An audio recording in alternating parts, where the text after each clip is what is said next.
Vous venez d'acheter des plants Label Rouge? Bravo. Eh ben oui, bravo, parce que ça veut dire que vous avez choisi des plants vigoureux et prometteurs qui ont été produits de la meilleure des manières.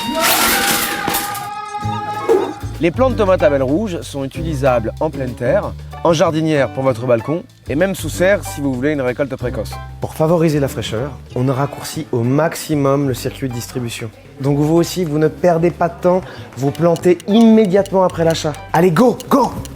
Pardon, j'oubliais. On attend quand même de laisser passer les dernières gelées. En gros, vers le 15 mai. C'est bon, go! La terre est déjà ameublie. Vous creusez un trou profond que vous garnissez d'un peu de mélange de compost et de terre. En fait, on veut un sol bien riche parce que le plant de tomate, c'est quand même un truc gourmand. Ça peut pousser à plus de 2 mètres de hauteur en seulement quelques semaines et vous donner plusieurs kilos de fruits. Donc, il lui faut de la ressource. On plante tous les 50 cm. Et si on veut faire plusieurs rangs, on espace d'au moins 80 cm. Vous choisissez des tuteurs de moins 1,50 m que vous désinfectez par exemple avec du vinaigre blanc pour éviter au maximum les maladies. Et vous les installez avant de planter pour éviter d'abîmer les racines. Dès maintenant. Et même quand le plant va pousser, on enlève les bourgeons axillaires. Regardez, cette petite pousse là qui se forme entre les feuilles et la tige et qui pourrait créer un rameau qu'on appelle un gourmand. Ça s'appelle comme ça parce qu'il risque d'épuiser la plante en donnant peu de fruits. Donc, on ne garde que la tige principale ou 2 tiges au maximum en évitant l'effet buisson. Bah oui, la forme aérée, ça aide aussi à limiter les maladies. Ça y est, c'est le grand moment. Vous avez laissé tremper vos plants de tomates pendant une dizaine de minutes. Il va être temps de les mettre en terre. Alors oui, assez profond et en retirant les feuilles basses s'il le faut. Parce qu'il faut savoir que les plants de tomates ont la capacité de générer de nouvelles racines le long de la tige principale. Regardez tous les petits poils. L'intérêt, c'est qu'un plant qui développe beaucoup de racines pourra mieux capter l'eau du sol. Et on garde une petite cuvette pour éviter que l'arrosage ne coule ailleurs. Et d'ailleurs, tout de suite, vous arrosez.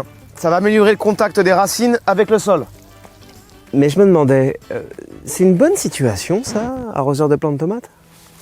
Vous savez, je crois pas qu'il y ait de bonne ou de mauvaise situation d'arroseur de plants de tomates. Non, je crois tout d'abord qu'il y a des bons, il y a des mauvais arrosages de plants de tomates. Parce que le but, c'est que le sol reste un peu humide sous la surface. Et puis bon, après quelques semaines, vous pouvez passer au goutte à goutte si vous voulez. Mais dans tous les cas, si on veut éviter les maladies, on arrose en principe jamais les feuilles, seulement le pied. Quand votre plant commence à pousser, je vous conseille de supprimer le premier bouquet de fleurs. Ça va aider votre plant à travailler d'abord sur le développement de ses racines avant de commencer à essayer de faire des fruits. Le label rouge, c'est aussi le signe de l'engagement des producteurs pour la planète. Et vous aussi, on vous invite à aller dans le même sens. Vous savez, la nature, c'est notre meilleur allié, surtout quand il s'agit de faire pousser des tomates. Alors on encourage la présence des pollinisateurs. Dans environ 2 semaines, on utilisera un paillage léger pour garder l'humidité dans le sol et limiter les arrosages. Et on joue la complémentarité des cultures.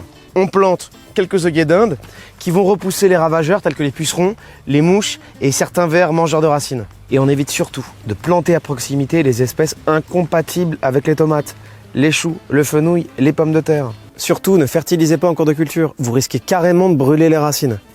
On va se faire un festin.